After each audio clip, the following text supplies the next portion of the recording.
Also, it's good to consider the long-term ramifications of doing a publisher-publishee deal for revenue and just beyond revenue projections. When it comes to revenue, I always think of what's the new channels. Sell letters can become webinars, can become hangouts, can become whatever. And it doesn't have to be in that order. It can start with a big conversion and then go down to smaller types of conversions. So once we hit the primary and secondary producers, maybe it might make sense to reevaluate and say, hey, are there other channels now that we know stuff that we can consider utilizing?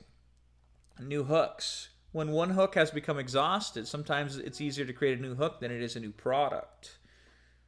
And that can be very simple to go back to existing audiences who said no the first time, who now might say yes the second time. Updates. Who's responsible for what? And what are the expectations? Extension. What other products can be created from this intellectual property if everything goes right?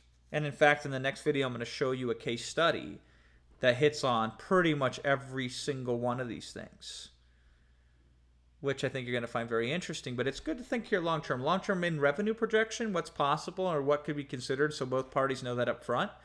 And then really very important is knowing the updates of who's responsible for what, if anything. And by the way, IP stands for intellectual property. Because if you create one thing and it works well together, it's so much easier to create a second and third and fourth and fifth thing because you have a rapport, you have shared experience, and you have other ways of working together that can be very valuable and very handy. And very often, these what start out as publisher-publishee deals can become full-on business partnerships after a period of time by working together consistently.